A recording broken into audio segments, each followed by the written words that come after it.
अस्सलाम वालेकुम, welcome back to social media. और मैं उम्मीद करता हूँ कि आप सब ठीक होंगे। अल्लाह का करम है, मैं भी बिल्कुल ठीक हूँ। आज की व्लॉग का आगाज़ करने से पहले मेरी आप तमाम देखने और सुनने वालों से रिक्वेस्ट है कि अगर आपने अभी तक मेरे चैनल को सब्सक्राइब नहीं किया तो अभी सब्सक्राइब कर ले और साथ में ठहरे घंटी के आइकन को ऑल पर क्लिक करना ना भूलें, ताकि मेरे आने वाली तमाम वीडियोज़ का नोटिफिकेशन आपके पास बर वक्त पहुँच सके। और जैसे कि आपने थंबनेल में देख लिया है कि हम जो है आज के इस टॉपिक में, आज के इस व्लॉग में जो पाकिस्तान का एजुकेशन सिस्टम है उसको एक्सपोज करने वाले हैं। तो सबसे पहले हम जो देखेंगे वो है अवामी मसाइल, कि अवाम को क्या क्या मसाइल दरपेश है। तो फर्स्ट ऑफ ऑल हम इस पर नज़र डालेंगे। और जैसे कि आपको पता है कि पाकिस्तान की जो पॉपुलेशन है वो काफ़ी ज़्यादा है और 60 से 70% जो हमारी पॉपुलेशन है वो गाँव में, देहातों में, कस्बों में रहती है। और उनका जो काम है वो भी आपको पता है कि वो ज़राअत पेशा लोग हैं, काश्तकारी करते हैं। और उनका जो मुश्किल है वो भी काश्तकारी है और उनका ज़रिया माश भी काश्तकारी है। और इसके अलावा वो जानवर वगैरह पालते हैं, इन्हीं से वो अपना गुजर बसर करते हैं। अगर देखा जाए उनकी नस्बत शहरों में, तो यहाँ पर रहने वाले ज़्यादातर लोग फैक्ट्रियों में, कॉलेजेस में, यूनिवर्सिटीज़ में या काफ़ी सारे दफातर में काम करते होते हैं। और इसी वजह से आपने देखा होगा कि शहरों की निस्बत देहातों में जो तालीम का मयार है वो ना होने के बराबर है। अगर हम बात करें अपने देहातों की, तो वहाँ पर एक इलाके को एक स्कूल भी मैसर नहीं आता। काफ़ी दूर दराज बच्चे सफ़र करके जाते होते हैं तालीम हासिल करने के लिए। तो ये काफ़ी सारे इश्यूज़ हैं जिसकी वजह से हमारे जो तालीमी निज़ाम है वो काफ़ी मतलब नुकसान का, और जो आवाम है वो पढ़ी लिखी नहीं है। और अगर आप शहरों में देखें, ना सिर्फ प्राइवेट जबकि सरकारी सतह पर भी काफ़ी अच्छे और बड़े बड़े इदारे मौजूद हैं और काफ़ी इंस्टीट्यूट मौजूद हैं जो बच्चों को फैसिलिटेट करते हैं। और वहाँ पर बच्चे ना सिर्फ फ़नी तालीम हासिल करते हैं, जबकि आपने देखा होगा टेक्नोलॉजी के लिहाज से भी तो काफ़ी सारे इंस्टीट्यूट खुल चुके हैं जो उनको काफ़ी सारी टेक्नोलॉजी सिखाते हैं। फॉर एग्जांपल इलेक्ट्रिशियन का कोर्स हो गया, इसके अलावा इंजीनियरिंग होगी, और भी काफ़ी सारे टेक्निकल कॉलेजेस हैं जो बच्चों को तालीम दे रहे हैं।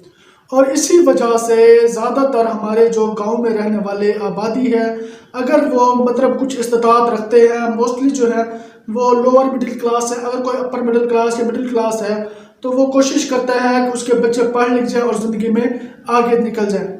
तो वो अपना साजो सामान बांध कर शहरों की तरफ आते हैं। जब वो शहरों की तरफ हिजरत करते हैं या शहरों में शिफ्ट होते हैं, तो जो हमारी शहरी आबादी है उस पर काफ़ी बर्डन पड़ता है। और अगर यही फैसिलिटेट टोटली सहूलियात जो है हम अपने देहातों को मुहैया कर दें, तो ना सिर्फ वो देहातों में रहने वाले काफ़ी सारे वो लोग जो इस चीज़ को अफोर्ड नहीं कर सकते पढ़ाई की तरफ आएंगे, एजुकेशन सिस्टम काफ़ी बेहतर होगा, हमारा माशरा पढ़ा लिखा होगा। तो ये एक काफ़ी बड़ा और पेचीदा मसला है। तो इस पर मनो अन कोई भी अमल नहीं कर सकता और ये काफ़ी हल तलब मसला है। इसको ज़रूर हल करना चाहिए ताकि लोग जो है वो शहरों की तरफ ज़्यादा ना आए और शहरी आबादी पे जो बर्डन है वो कम हो सके। इसके अलावा आपने देखा होगा कि हमारे पाकिस्तान में औरतों की निस्बत मर्दों की जो शरह ख्वानदगी है वो ज़्यादा है। मतलब औरतें यहाँ पर कम पढ़ी लिखी हैं और मर्द बहुत ज़्यादा तादाद में पढ़े लिखे हैं। तो ये भी एक काफ़ी बड़ा मसला है। जैसे कि हमारा इस्लाम कहता है कि बच्चे की पहली जो दरसगाह होती है वो माँ की गोद होती है। और जब हमारी फीमेल्स जो कि माएँ, बहनें, बेटियाँ अगर वो पढ़ी लिखी नहीं होंगी तो वो आप खुद सोचें कि हमारा माशरे की कैसी हालत होगी। और इसके पीछे काफ़ी सारी चीज़ें, काफ़ी मुहर्रिकात हैं जो इस चीज़ के मतलब पेचीदा है। तो उनको जानने के लिए मैं आपको बताता चलूँ, हमारा जो कबायली इलाके हैं, देहाती इलाके हैं, केपी के और बलूचिस्तान और पंजाब वगैरह में भी काफ़ी, और सिंध में भी काफ़ी सारे एरियाज़ ऐसे हैं जहाँ पर औरतों की तालीम के सख्त खिलाफ है। वो औरतों को तालीम हासिल करने नहीं देते, ये कहकर कि इन्होंने आगे चल के चूल्हा चौका ही संभालना है। तो इन्होंने जब चूल्हा चौका संभालना है तो पढ़ लिख कर इन्होंने क्या करना है। तो ये भी एक काफ़ी बड़ी वजह है हमारे पीछे रहने। अभी हम माशरे के मसाइल जो मेजर इशूज़ थे उन पर बात कर रहे थे, और अब हम बात करेंगे एजुकेशन सिस्टम पर कि एजुकेशन सिस्टम के अंदर क्या क्या इश्यूज हैं, क्या प्रॉब्लम्स हैं, जिसकी वजह से हमारा माशरा इतना पीछे रह गया है कि दुनिया हमसे काफ़ी आगे निकल चुकी है। तो फर्स्ट ऑफ ऑल जो है हमारा जो सिलेबस है, ऐसे क्वालिटी ऑफ एजुकेशन जो सिलेबस है, आउटलाइंस है, तो वो काफ़ी मतलब पुरानी ओल्ड है। तो इस वजह से भी हमारा माशरा जो है वो पीछे रहने की एक बहुत बड़ी वजह है। और अगर मैं आपको एक मिसाल दूँ कंप्यूटर बुक की, फॉर एग्जांपल इंडिया के अंदर जो कंप्यूटर बुक पढ़ाई जाती है 5th और 8th क्लास को, उसमें वो उनको 50 से 40% तक MS वर्ड जो है वो सिखा देते हैं। MS ऑफिस हो गया, ये सारा कुछ उनको समझा देते हैं। और जबकि हमारे यहाँ 9th क्लास के बच्चे को बताया जा रहा होता है कि व्हाट इज़ फ्लॉपी डिस्क। तो जबकि जो अगर हम देखें तो पूरे पाकिस्तान में किसी भी कंप्यूटर शॉप पे चले जाएं तो आपको फ्लॉपी डिस्क वाला ना कंप्यूटर मैसर होगा, ना फ्लॉपी डिस्क के मतलब कोई पार्ट्स वगैरह मिलेंगे, ना फ्लॉपी डिस्क मिलेगी। तो इसके बावजूद भी आज भी हम वही फ्लॉपी डिस्क पे खड़े हैं, और जबकि पूरी दुनिया आगे निकल चुकी है। और वो अब अपने बच्चों को सॉफ्टवेयर्स और काफ़ी सारे मतलब मेजर जो टॉपिक्स हैं उसकी तरफ लेके जा रहे हैं, और अभी तक हम अपनी फ्लॉपी डिस्क पर अड़े खड़े हैं। ये तो मैंने एक सब्जेक्ट की आपको मिसाल दी है, इसके अलावा बायोलॉजी हो जाए, केमिस्ट्री हो जाए, और अगर यूनिवर्सिटी लेवल पे देखा जाए तो काफ़ी सारे सब्जेक्ट ऐसे हैं जिनके आउटलाइन उनके बड़ों ने पढ़ी, फिर उनके बाप ने पढ़ी, और आज उन्हीं के बच्चे वही आउटलाइन पढ़कर मास्टर्स की डिग्री हासिल कर रहे हैं। तो ये भी एक काफ़ी बड़ा और पेचीदा मसला है हमारे इस एजुकेशन सिस्टम का। और इसके अलावा अब हम आते हैं एजुकेशन सिस्टम के बाद जो मेन टॉपिक है इस मतलब तालीम के शोबे के अंदर, वो है स्टाफ। उसमें उस्ताज़ा, प्रोफेसर साहबान ये आते होते हैं। आपने देखा होगा कि मोस्टली जो प्राइवेट इंस्टीट्यूट है वो इंटर के अलावा BA, BSc, BCom, BBA वगैरह के जो स्टूडेंट्स होते हैं, FA, FSC वाले भी उनको हायर करते हैं। तो वो अपना खर्चा बचाने के लिए बच्चों के फ्यूचर के साथ खेल रहे होते हैं। आपने देखा होगा कि ज़्यादातर जो स्टूडेंट्स हैं अभी पेपर देके फ्री नहीं हुए होते कि वो कोई ना कोई इंस्टीट्यूट ज्वाइन कर चुके होते हैं। बात और टीचर एक या पढ़ाना एक स्किल है जो हर किसी के बस की बात नहीं होती, इसलिए हमने इस टॉपिक में जो टीचर है, स्टाफ है, उसको मेन या मरकजी जो कह ले नुक्ता नज़र के तौर पर रखा है।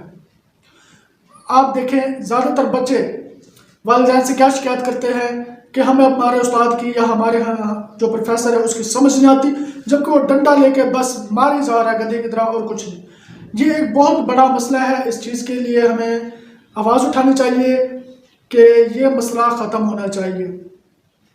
आपने देखा होगा कि जितने भी नए नए बच्चे अभी पेपर दे के फारिग होते हैं वो किसी न किसी इदारे में, कॉलेज में या स्कूल में पढ़ाने के लिए चले जाते हैं, और जबकि उन्हें खुद भी पढ़ाना नहीं आता। इसके पीछे वो एक साइकिल यूज़ करते हैं कि 1000+ नंबर है इसके मैट्रिक में, इंटर में या BA में, इसका B ग्रेड या A+ ग्रेड है तो ये पढ़ा भी अच्छा लगेगा। नहीं, पढ़ाने के लिए भी एक स्किल चाहिए होता है। फर्स्ट ऑफ ऑल जो टीचर होता है उसका जो लेवल होता है ना वो काफ़ी मायने रखता है। एक उस्ताद को सबसे पहले अपने बच्चों को समझने की ज़रूरत होती है। क्लास में मौजूद तमाम बच्चों की सबसे पहले साइकी को समझना चाहिए कि कौन से बच्चे की क्या साइकी है, उसको किस तरह समझाना है, किस तरह पढ़ाना है। और ये सेम हाथ रखते हैं, डंडा उठाया, पढ़ाया, लेक्चर दिया और चले गए। इस वजह से ज़्यादातर बच्चे, मैं एक अंदाजे के मुताबिक तकरीबन 20 से 30% स्टूडेंट्स जो होते हैं, मीडियाकर होते हैं, वो इसी मार के डर से, रोज़ाना की डांट डपट, मार और बेइज्जती की वजह से वो पढ़ाई छोड़ देते हैं। खुदारा इस पर तवज्जो दे कि ये मसला क्यों दरपेश आता है। और इसके अलावा अगर हम सरकारी और प्राइवेट सेक्टर की तो बात होगी, अगर हम सरकारी सेक्टर की बात करें तो वहाँ पर भी ऐसा ही कुछ देखने को मिलता है। कोई भी सब्जेक्ट स्पेशलिस्ट नहीं होता। एक बंदे ने जिसने BBA किया हुआ है उसने टीचिंग में अप्लाई किया और आज वो साइंस पढ़ा रहा है। एक बंदा जिसकी सोशल स्टडीज़ है वो जाके आगे मैथ पढ़ा रहा होता है। मतलब जो जिस सब्जेक्ट से रिलेटेड है वो उस सब्जेक्ट को नहीं बल्कि दूसरे सब्जेक्ट को पढ़ा रहा होता है। तो ये एक बहुत बड़ा अलमिया है हमारे तालीमी निज़ाम में कि जो बंदा जिस सब्जेक्ट के लिए हायर किया जाना चाहिए वो दूसरा सब्जेक्ट पढ़ा रहा होता है।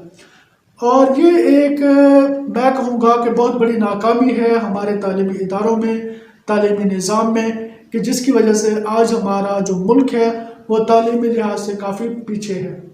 और इंशाल्लाह नेक्स्ट हम बात करेंगे पंजाब पर, पंजाब के तालीमी निज़ाम पर, और इसके अलावा हम देखेंगे कि वो कितना फोकस करते हैं अपने तालीमी निज़ाम पर, कितना अखराजात करते हैं, कितना बजट निकालते हैं, और कितनी इमारतें ऐसी हैं जो कि बोसीदा हैं, कितने ऐसे स्कूल हैं कि जो ओपन में हैं, खुले में हैं, आसमान के तरह लगे होते हैं, और कितने ऐसे इदारे हैं कि जो बिना प्रिंसिपल के चल रहे हैं और ना स्टाफ है, वहाँ पर एक दो बंदे हैं जो उस इदारे को चला रहे हैं। और आखिर में जाते हुए इतना कि अपना फीडबैक ज़रूर दीजिएगा ताकि हमारी हौसला अफजाई हो, और इंशाल्लाह नेक्स्ट मुलाकात होगी अगले व्लॉग में। तब तक अल्लाह हाफ़िज़।